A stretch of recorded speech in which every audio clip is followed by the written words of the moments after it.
Sir, जो आज हम उतार चढ़ाव देख रहे हैं, क्या ये सेंसेक्स की वीकली एक्सपायरी का नतीजा है, कुछ और है? देखिए, ऑफ कोर्स वीकली एक्सपायरी चाहे सेंसेक्स की हो चाहे निफ्टी की हो, थोड़ी वॉलेटिलिटी बढ़ने का स्कोप तो रहता है, क्योंकि जो डेली ऑप्शंस है, आई मीन वीकली ऑप्शन जो उस दिन डेली ऑप्शंस हो जाते हैं वो एक्सपायर होते हैं, तो थोड़ी वॉलेटिलिटी आती है। मेरा ये मानना है कि अगला 1.5 घंटा बेहद इंटरेस्टिंग रहेगा बाजार के लिए, और वो क्यों, वो समझ लीजिए। क्योंकि हो ये रहा है पुट और कॉल निफ्टी में दोनों ही जगह हाईएस्ट ओपन इंटरेस्ट एक ही स्ट्राइक प्राइस पर। ऐसा कम होता है कि आपका हाईएस्ट ओपन इंटरेस्ट एक ही स्ट्राइक पर हो। अब आप कहेंगे एक्सपायरी तो सेंसेक्स की, बात तो सही है, एक्सपायरी सेंसेक्स की, लेकिन ट्रेड की लिहाज से क्योंकि ज़्यादा लिक्विड और ज़्यादा एक्टिव निफ्टी है, 26,000 के पुट और कॉल दोनों पर ओपन इंटरेस्ट हाईएस्ट है और दोनों पर बराबर है। 1,35,00,000 शेयर का, यानी कि कॉल राइटर और पुट राइटर दोनों एक ही लेवल पर जमकर रहे हुए हैं। पुट भी बेचो, कॉल भी बेचो और काम हो जाएगा, राइट। ये आपने देखा, आज सुबह भी आपने देखा हो तो जय ने भी सुबह आपको सेंसेक्स में एक ही स्ट्राइक प्राइस पर कॉल और पुट दोनों बेचने की राय दी। तो एग्जैक्टली वो आपको निफ्टी में भी ट्रेड दिख रहा है, चाहे सेंसेक्स में देखो चाहे, यानी कि 26,000 निफ्टी के लिए मेक और ब्रेक लेवल है। 26,000 पर दोनों ही तरफ की बड़ी कश्मकश और रस्साकशी चल रही है। दोनों पुट और कॉल राइटर एक ही लेवल पर खड़े हैं, और इसीलिए किसी भी तरफ इसके दो मतलब होते हैं नेहा। एक तो ये कि जब पुट और कॉल राइटर दोनों एक स्ट्राइक पर खड़े होकर दे और बराबर ओपन इंटरेस्ट, तो ज़्यादा संभावना है कि बाजार आपका रेंज बाउंड उसी लेवल के आसपास बंद हो जाए। क्योंकि दोनों तरफ के, अगर सबसे ज़्यादा फायदा कॉल राइटर्स पुट राइटर्स को कब होगा, जब 26,000 के आसपास ही बंद हो, तब उनकी प्रीमियम कमाने का मजा मिलेगा। जो ज़्यादा 75-80% चांस ही होते हैं, 10-20% चांस कभी किसी वजह से, सपोज रुपया और 30-40 पैसा मजबूत हो जाए या कुछ और ऐसी खबर आ जाए और ऐसे केस में एक बड़ा मुंह आने की संभावना बने, तो आप इनकार नहीं कर सकते। और वीकली एक्सपायरी का दिन है, तो उसके चांस कम है लेकिन ना नहीं है, चांस ज़्यादा ये इन डेटा को देख करके हो सकता है आप 26,000 के आसपास ही समय बिताकर आज सेंसेक्स की वीकली एक्सपायरी निफ्टी के लेवल की लिहाज से 26,000 के आसपास करें। तो मतलब पॉसिबिलिटी है कि 4 दिन की गिरावट पर ब्रेक लग सकता है? सिर्फ एक चीज़ को छोड़कर बाकी सारी चीज़ें कह रही कि 4 दिन की गिरावट पर ब्रेक लग सकता है। क्या? पहले वो तो बता दूं किस वजह से गिरे ब्रेक लगेगा। पहले कौन सी वजह जो मना कर रही है वो बता देता हूँ। पहले तो किस आज गिरावट रुकने के लिए संकेत तो काफ़ी है। सबसे पहला संकेत तो आज शुरुआती आधे 1 घंटे का कारोबार ही, हमने ओपनिंग का लो तोड़ा नहीं, करेक्ट। सुबह सुबह हमने 15 मिनट आधा घंटे में जो लो बनाया उस लो को हमने पूरे दिन भर होल्ड किया, और एक तो वो होल्ड किया, दूसरा कल का लो नहीं तोड़ा। कल जो लोस थे उसके तीसरा ये कि पहले सपोर्ट लेवल के आसपास भी नहीं पहुंचे, उससे पहले ही रिकवर हो गए। तो ये तीनों चीजें कम कमजोरी के संकेत, मैं इनको मजबूरी के संकेत नहीं मानता।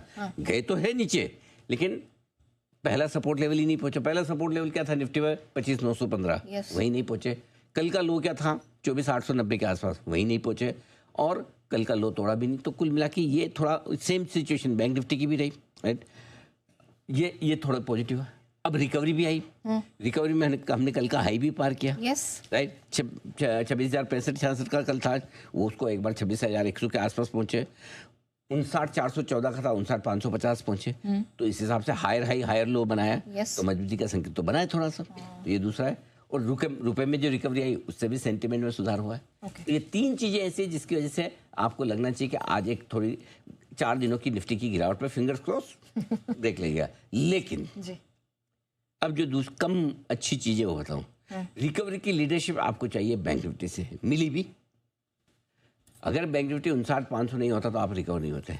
लेकिन अब पिछले कुछ समय में बैंक निफ्टी का चार्ट लाइए, आप देखेंगे बैंक निफ्टी ज़्यादा कमज़ोर है निफ्टी के मुकाबले में। निफ्टी हरे निशान में 30 पॉइंट, और बैंक निफ्टी आप देखिए लाल निशान में आपको करीबन 100-150 पॉइंट है।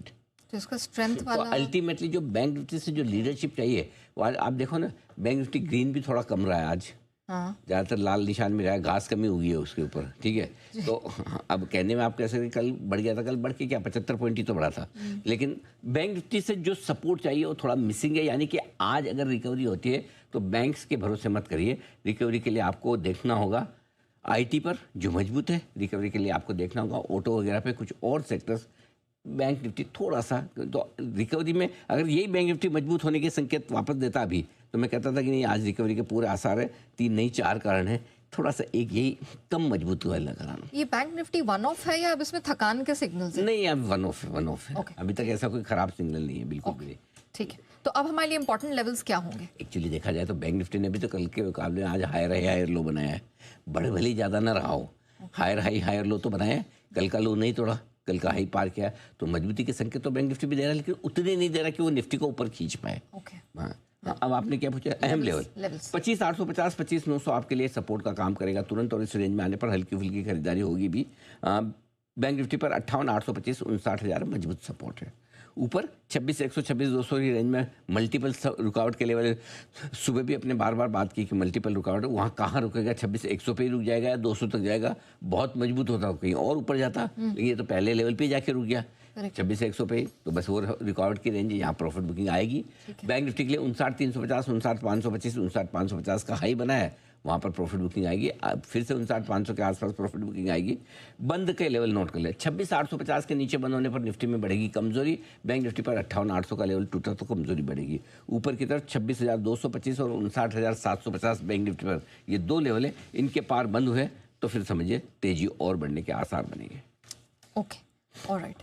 और सर अभी भी वो मुझे एक चीज़ पूछनी थी, HDFC बैंक वो मूवमेंट निर्धारित करेगा या अभी वो फैक्टर बाहर है थोड़ा? HDFC बैंक नहीं बिल्कुल HDFC बैंक से सपोर्ट आना चाहिए। अगर बैंक निफ्टी थोड़ा ढीला हुआ है, आप एक दो चार्ट बनाइए, एक HDFC बैंक का बनाइए और एक बैंक निफ्टी का, आइडेंटिकल चार्ट दिखेंगे आपको एकदम, दोनों चार्ट एक साथ अगर आप देखेंगे, ये देखो, अरे हाँ, ऐसे लगे कुंभ के मेले में बिछड़े दो भाई के चार्ट है, एब्सोल्युटली, है ना? हाँ। बिल्कुल दोनों की कुबड़ भी मतलब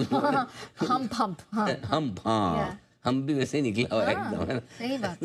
बिल्कुल, तो यही है। अब आप समझ गए, जो एनालिसिस मैंने बैंक निफ्टी के लिए दिया है, उसको वर्ड हटा दो, बैंक निफ्टी HDFC बैंक कर लो, सेम। मतलब इसे हमें कंटिन्यूअसली वॉच एग्जैक्टली। ठीक है, डन। आइए बढ़ते हैं आगे, वक्त हुआ है स्टॉक इन एक्शन का।